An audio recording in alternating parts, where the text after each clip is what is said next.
I'm being shown to talk to you about time. Um, the aspect of time, purpose of time, the definition of time, the use of time for the mind. Since the mind can't understand time the way that your broader self does, it needs certain cues in which to make the most of it, we'll just say. And so what I'm getting is to share with you sort of an upgraded perspective on time, because time is coming into context for you in such a way to suggest that you need a better relationship with it somehow. Give me Yeah. a moment.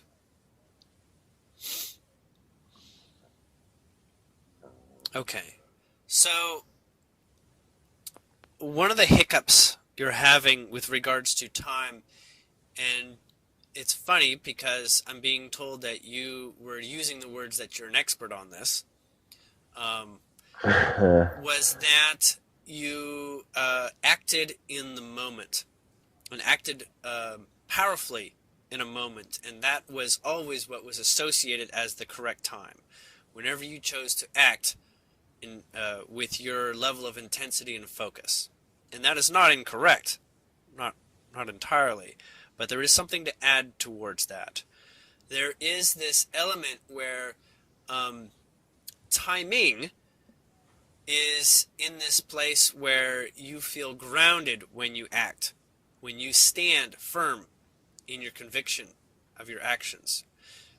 In many ways, you asked to have courage, and courage does not wait. Courage does not say, when's the best time for something? It simply says, when I have enough courage, that will feel like the right time. And so, a great deal of what I'm being shown, your approach in your life, involved developing courage. But if you had a stronger understanding and relationship with time, it's as if courage wouldn't be required. Timing would create solutions where courage was not needed to even be developed. Things would simply take place in their own place and time, we can say. And that you would actually, with understanding how things transpire in time and how things come to be at the right time, you'd be more comfortable and less like you feel like you need to be the one causing the catalytic change yourself. That the changes occur simply because you asked for them to be, not because you need to develop the courage and figure out how it happens. Is that clear? Yes. Okay.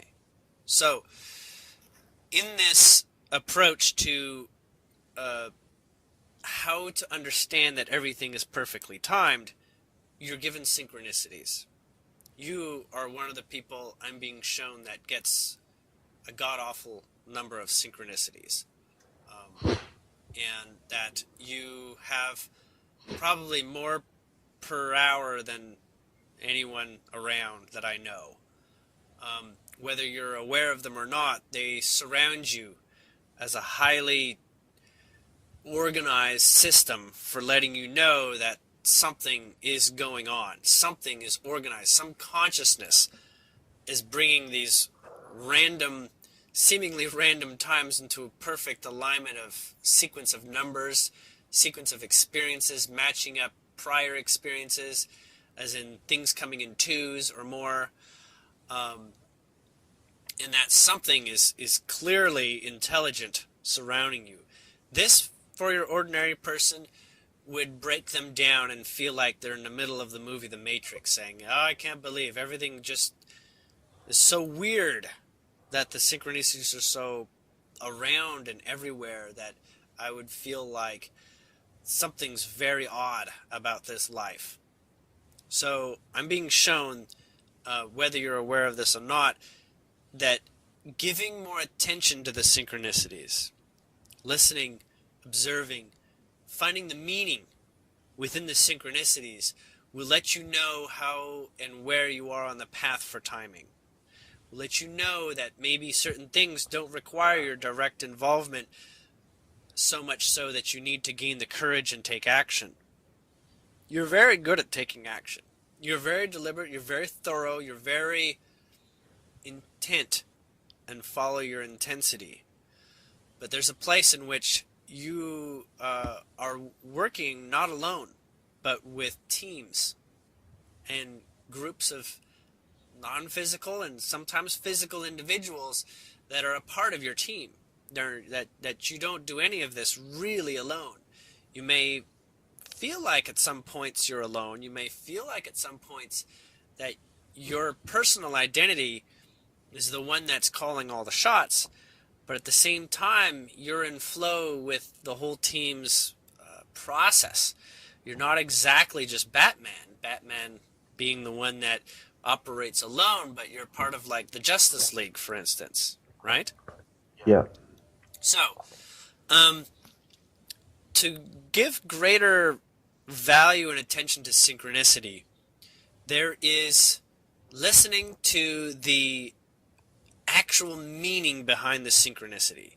When you come to value what each synchronicity is really trying to say, not just the, oh, that's interesting that it happened, but more like this happened and this has a very specific story to tell. This is a very specific energy that's describing something in context to right now. Not only is this well assigned and well balanced and well placed, and something must be right about this, is finding out what that something really is. Okay? And finding out what exactly that synchronicity is telling as a story. Now, you're already familiar with looking up numbers and what their sequence of numbers mean. Every time that you look at the clock, funny enough, even if it doesn't look like 1111, maybe it's 629.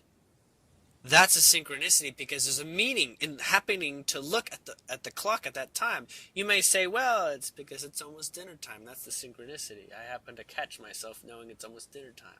But little do you know, if you look and find yourself at 629, there's a specific meaning for that 3-digit code that says not only is it about dinner time, but you're about to have some food that has a particular meaning in your life. You can say that, you see. So the Yeah. context of the numbers, of the synchronicity in the moment, is kind of like putting 1 and 1 together and getting 2. Not just saying 1 and 1 is nice that you've got 2 ones. Okay? Yeah, it's just funny you brought up those numbers there. One thing I have been noticing with the synchronicities and stuff like Julian Mm-hmm. is I'm going to use the term matrix code, Okay. right? Yeah. When I went to Byron, I went to a place called Crystal Castle, Okay. and the time that I bought the ticket was at 22122. Mm-hmm. And I had a giggle at it because that morning I'd woken up at that time, Mm-hmm. and I got pulled into the earth, and a whole bunch of other usual crazy shit went down. But yeah, the kind of underlying codes that are kind of going on with that, it's as if I can see past the numbers and see um, The let's say the values. matrix. Yeah, it's it's very interesting because it's kind of as if I'm almost in getting that perception of being in a few places at one time. And as Mm-hmm. what you were saying at the start, my brain wants to go on and try and figure it out. It's like, Mm-hmm. just be quiet, we'll figure it out later. Yes, it's almost as if you have things to do, but not to figure out. Because the things will get done as long as you're in the flow, right? Which is in your element of feeling good, being at a higher vibration, feeling comfortable. All these allow you to be intense when things can get uncomfortable, right? Yeah, So the more stable you are emotionally and mentally and vibrationally, you are much more effective when it comes down to when things are going through a pivoting point, when things are going through a transition. Not just for you, but your involvement for the greater you, you and your reality, you and your world, you and those that are around you that matter in the particular context of that moment. So I'm being shown, in order to align with timing, synchronicity tells you exactly how well you're doing there and exactly what to give focus to and value. It's almost like you're actually more like on a ride, like you're on a train. You're not taking turns, you're not telling the train to slow down or speed up or take turns here and right. You're just on it. And this is the way your mind would feel like, hey, I must have some choice when it feels this way. And the choice is to make the kinds of choices where it's actually coming into alignment with what has already been chosen. That's why it feels like the right choice, because you're making the choice that is not only correct with your mind and logically, but also is the one that your heart says this was the best path we could have chosen. The one with the All right. most energy involved, the most energy available in it, which is potential expands more, like energy describing energy potential and opens doors. That sort of way of looking at it.